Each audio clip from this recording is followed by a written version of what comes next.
Prezados irmãos em Cristo, que a paz de Cristo continue no seu coração, na sua vida, na sua família.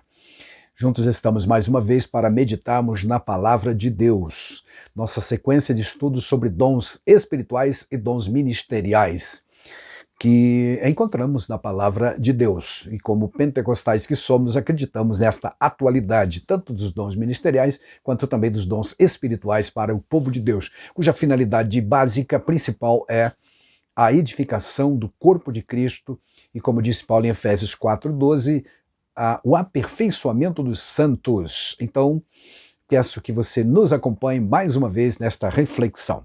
Leiamos uma vez mais Efésios 4:11, que é uma espécie de texto áureo sobre dons ministeriais. Lá está escrito o seguinte: e ele mesmo concedeu uns para apóstolos, outros para profetas, outros para evangelistas e outros para pastores e mestres. Amém. É bom dizer que em algumas versões, como por exemplo a Almeida Revista e Corrigida, mestres foi traduzido como doutor. A palavra no grego é didaskalos e pode ser traduzida como instrutor, mestre ou doutor. Aqui aparece lá em Efésios capítulo 4, versículo 11, segundo as fontes que nós consultamos. Em Romanos capítulo 12, lá no versículo 7, Paulo diz que se o dom de alguém é o de ensinar, deve haver dedicação ou esmero, como diz também em outra versão. Em Mateus 7, falando de Cristo Jesus como mestre divino, mestre supremo, nosso modelo maior, nosso mestre por excelência, está escrito que Jesus ensinou todo o Sermão da Montanha, e concluiu o Sermão da Montanha, e lemos então no verso 28 o seguinte: e aconteceu que, concluindo Jesus este discurso, todos, capítulos 5, 6 e 7 de Mateus, a multidão se admirou da sua doutrina. E por que se admirou? O motivo é dado no verso 29, que diz: porque os ensinava com autoridade e não como os escribas. Aleluia. Bom, essa autoridade de Jesus é porque ele realmente falava por si mesmo e não evocava outros antepassados ou autoridades externas ou terceiros, como faziam os fariseus, os escribas. É bom lembrar que várias vezes em Mateus, especialmente no decorrer da sua narrativa, Jesus diz o seguinte: ouvistes o que foi dito pelos antigos, eu porém vos digo, ou seja, eu tenho essa autoridade, eu estou inclusive reconfigurando a doutrina do Antigo Testamento, a revelação do Antigo Testamento, não está menosprezando, mas está ampliando, tornando mais clara a realidade espiritual, aquilo que era literal em muitos casos no Antigo Testamento.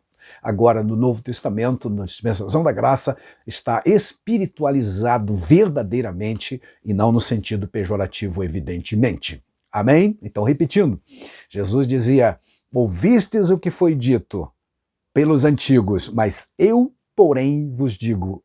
Ou seja, trago-lhes uma nova e mais ampla e mais profunda revelação. E daí a autoridade com que pregava, ensinava e admiravam-se as multidões. Amém. Glória a Deus. Bom, neste famoso versículo então de Efésios, voltando a Efésios 4:11, o apóstolo menciona, como já vimos várias vezes no decorrer dessa nossa série de estudos, uma relação de 5 ministérios: o de apóstolos, o de profetas, o dom ministerial de evangelista, o dom ministerial de pastor, e hoje, então, o dom de mestre.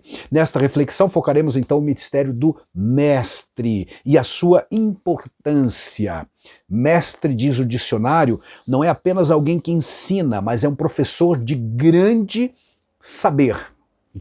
Grande saber. Não é apenas e tão somente um professor, mas alguém com grande sabedoria. Sabedoria, você sabe que sabedoria é uma coisa prática, não apenas teórica, e o mestre é exatamente assim. Ele vive o que ensina, ensina o que vive. como fazia o nosso mestre maior. O termo lá usado, como já dissemos, pode ser traduzido então como, lá em Efésios 4:11, né? Didáscalos pode ser traduzido como instrutor, doutor ou mestre. Facilmente se percebe então a importância do ensino nas Escrituras por toda a Bíblia Sagrada, naturalmente. Tanto nas práticas de instruções de vários líderes, como também nas ordenanças diretas de Deus, tanto no Antigo quanto no Novo Testamento. Por exemplo, em João 6,45, que cita Isaías 54:13, está escrito nos profetas, disse Jesus, e serão todos ensinados por Deus. Sendo assim, todo aquele que ouve o Pai e dele aprende, vem a mim. Então, olha que coisa interessante. Todo aquele que ouve o Pai, onde ouvir o Pai? Ouvir o Pai, Deus Pai, através das Escrituras, da revelação de Deus para a humanidade. E aquele que ouve e aprende, porque, na verdade, muita gente ouve e não aprende. Apenas entra por um ouvido, sai por outro, como popularmente se diz por aí. Mas é importante ouvir, assimilar, entender. Isto é fundamental e Jesus deixou isto muito claro quando contou a parábola, por exemplo, do semeador. Disse ele que a boa semente, lá no 13:18 de Mateus, que caiu em boa terra, aliás, é aquele tipo de pessoa que ouve e entende. Então será produtivo. Já outros tipos de terreno são aqueles que ouvem e não compreendem. Não compreendendo, emociona-se temporariamente, logo esquece, vem a luta, a prova, vai para outro lado, encontra outras prioridades, esquece a palavra. Mas aquele que entendeu, deixou a palavra produzir fruto. E aí, Colossenses, por exemplo, capítulo 2, versículo 6 e 7, diz assim: como, pois, recebestes o Senhor Jesus, assim também andai nele, arraigados e edificados nele e confirmados na fé, assim como fostes ensinados, crescendo em ação de graças. Então, arraigados, aprofundados, aleluia, edificados na palavra e pela palavra, o Espírito Santo usando naturalmente o dom do ensino, as pessoas que possuem este dom vão auxiliando que estes crentes, sejam eles crentes novos ou já de um tempo de fé, sejam cada dia fortalecidos. É o que Efésios 4:12 diz, querendo o aperfeiçoamento dos santos, Deus deu estes ministérios, e um deles é o ministério de mestre. Aleluia! Glória a Deus. Bom, no foco deste tema no Novo Testamento, lembramos que a igreja primitiva tinha uma ação incessante de ensino. Por exemplo, 5:42, está escrito em Atos 5:42, e todos os dias no templo e de casa em casa não cessavam de ensinar. E daí a importância então do ensino da palavra de Deus. E não podemos efetivamente esquecer nunca de que Jesus é o nosso mestre por excelência. Tanto é verdade, como já vimos, que as multidões se admiravam com a sua autoridade. Nosso maior exemplo na área do ensino, como em todas as áreas, é Jesus. Quando então finalizava o sermão da montanha, Jesus comparou aqueles que ouviam o seu ensino e praticavam como um homem que construiu a sua casa sobre a rocha. Ouviu a palavra, entendeu a palavra e praticou. Logo, a sua casa espiritual, a sua estrutura espiritual será forte, resistente a todos os intempéries. Glória a Deus. No outro lado, no outro oposto, está aquele que ouve, não entendeu e não praticou e não levou a sério, consequentemente construiu também, mas algo precário, frágil, que como as intempéries da vida desabou e foi grande a queda, como diz lá em Mateus também, capítulo 7, a partir do verso 24. Bom, ao encerrar esse sermão, então, as multidões, como já vimos, se admiraram do ensino de Jesus, se admiraram por conta da autoridade. Ele não dizia como os antigos, mas ao contrário, né? Como já falamos, ele dizia, eu vos digo, eles disseram uma coisa, eu porém vos digo, tenho autoridade para isto. Jesus, nosso mestre amado. Ele foi chamado de mestre vários momentos. Aliás, das 90 vezes que alguém aparece referindo-se a Jesus, ou chamando por Jesus, ou falando com ele, 60 delas, pelo menos, o chama de mestre. E daí a importância, então, do ministério de mestre do nosso Senhor Jesus. Falando um pouquinho mais sobre a importância do ministério de mestre, nós vamos aprender que pela Bíblia Sagrada que o ensino da palavra de Deus é indispensável e de fundamental importância realmente. Assim como Pedro, por exemplo, compara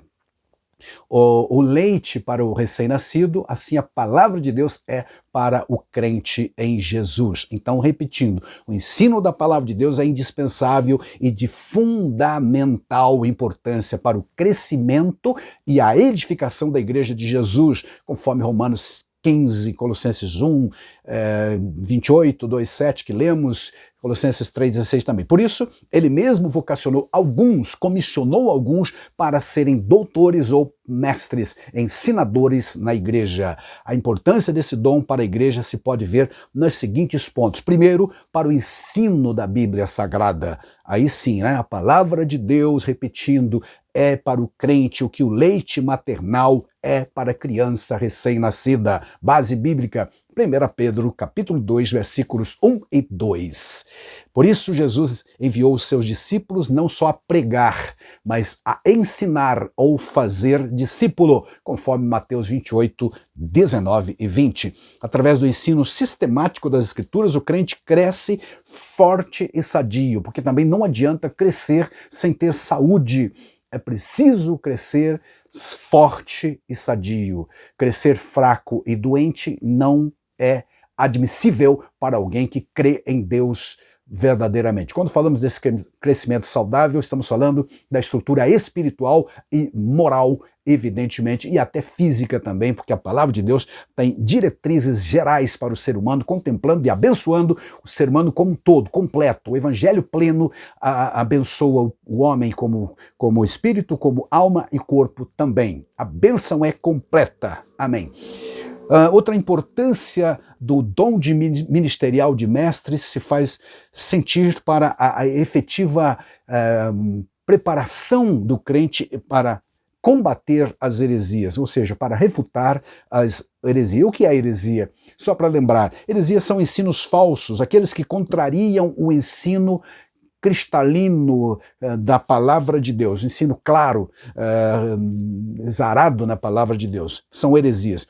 Bom, desde os tempos passados que sempre houve heresias na igreja, mas nestes últimos dias, quando nos aproximamos da volta de Cristo, o número de falsos ensinos tem crescido grandemente, assustadoramente, cumprindo profecias, por exemplo, de 1 Timóteo 4:1, onde Paulo diz que nos últimos dias ou nos últimos tempos surgiriam realmente pessoas desviariam, pessoas apostatariam da fé por obedecerem ensinos enganadores, a espíritos de demônios e etc. Né?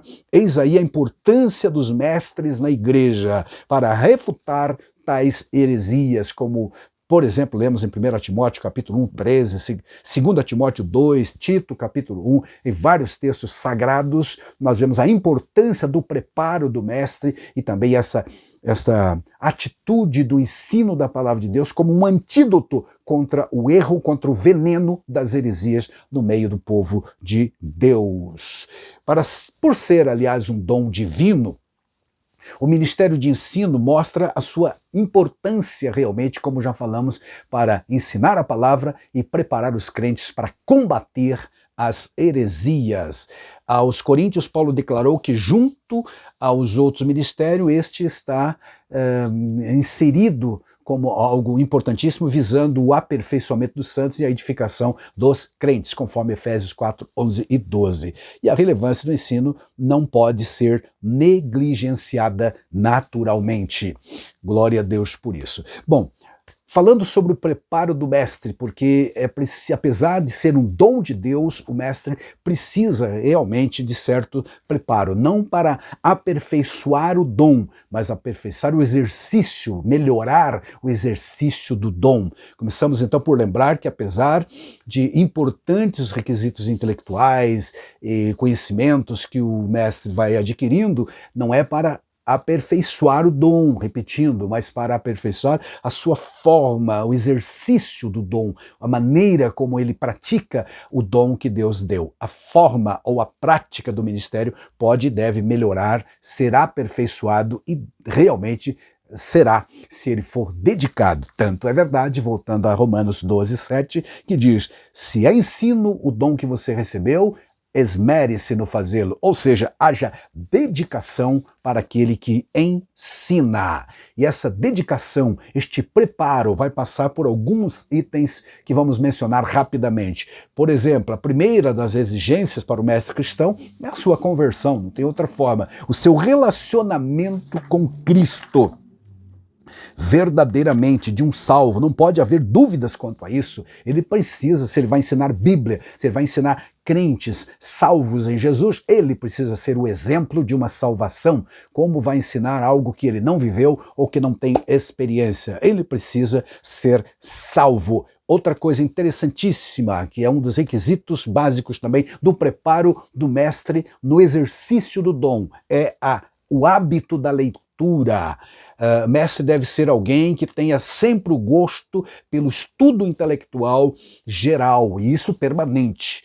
Hoje em dia, principalmente, está facilitada essa possibilidade porque nós temos fontes de informação e de leitura em todos os lugares, não só os livros impressos, mas os livros virtuais, os livros digitalizados e internet, sites os mais diversos, etc. Então, fontes de consulta é que não faltam, mas não tem outro jeito, é preciso consultar, é preciso ler realmente.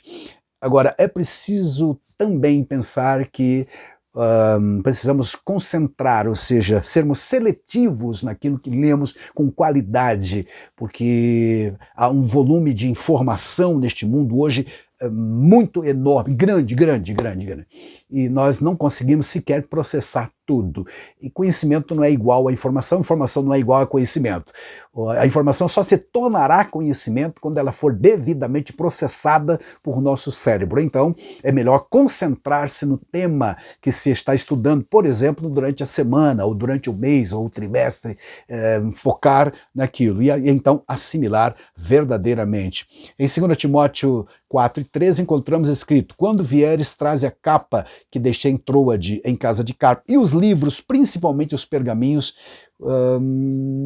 é isso, né? Pergaminhos, livros no plural. Então Paulo está preso em Roma, pedindo que o Timóteo, quando for, leve a ele os livros. Deduz-se que esses livros, no plural, sejam livros de conhecimento geral, conhecimento secular. E aqui há a base para que o professor, para que o mestre também leia outras fontes de literatura. Ainda lembramos que o mesmo Paulo escreveu em 1 aos Tessalonicenses 5:21, é verdade que lá ele falava de profecia, mas serve o princípio para também os conteúdos que nós temos no mundo todo. Ele disse: examinai tudo, ficai com o que é bom, aquilo que é útil, que é proveitoso para o seu ministério, para a sua vida, a vida do mestre, o preparo do mestre na execução do seu dom. Amém. O mestre deve também demonstrar e ser determinado na busca por desenvolvimento do seu próprio ministério, ou seja, a forma de ministrar. Ele deve ser determinar a buscar sempre um melhoramento, vamos dizer assim, um aperfeiçoamento próprio. Ele não pode estacionar e achar que já sabe tudo, que não precisa de mais nada. Esdras, por exemplo, nos serve de exemplo. Lá está escrito em 7:10 o seguinte: Esdras tinha decidido estudar a lei do Senhor, obedecer a ela e ensinar seus decretos. Então, antes de se propor a ensinar, ele primeiro buscou, entendeu, compreendeu, assimilou, ou seja, se preparou antes de chegar em Jerusalém e ensinar efetivamente. Está lá em 7:10, famoso versículo sobre isto. Né?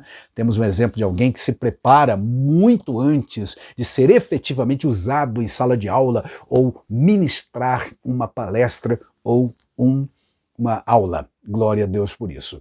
Há algumas mais premissas que vamos lembrar rapidamente aqui.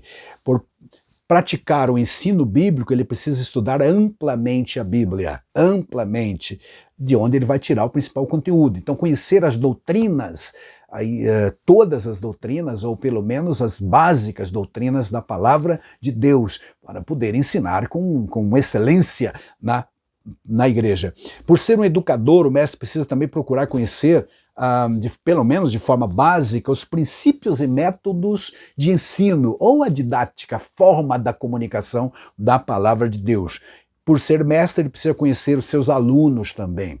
É uma das leis do ensino, conhecer os alunos. Evidente que há um grande proveito para quem conhece o aluno. A base, de novo, nosso ícone maior, nosso exemplo, nosso mestre por excelência é Jesus. E está escrito sobre ele o seguinte: conhecia a todos e não precisava que alguém lhe desse testemunho a respeito das pessoas, porque ele mesmo sabia o que era a natureza humana. Quem dera chegássemos bem próximo disso, né?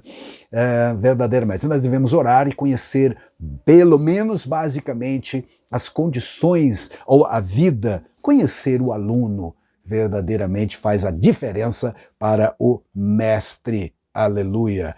Para que o mestre alcance a mente e o coração dos ouvintes, é preciso que ele tenha a mente conectada a um coração ardente pela causa de Cristo. Aleluia! Já se disse que o professor que fala da mente atinge apenas a mente do aluno, mas aquele que fala do coração alcança o coração do seu discípulo ou do seu aluno. Que Deus te abençoe grandemente, meu querido mestre. Continue buscando de Deus o melhor aperfeiçoamento. Não aperfeiçoar o dom, mas aperfeiçoar o exercício do dom, a forma como você pratica este dom. E você que é aluno, está nos ouvindo, receba de Deus a bênção do melhoramento, ou seja, do aperfeiçoamento cada dia, para que você, como lemos na palavra de Deus, esteja arraigados e edificado e confirmado na fé, como diz em Colossenses capítulo 2 e o versículo 7. Deus te abençoe grandemente. Amém.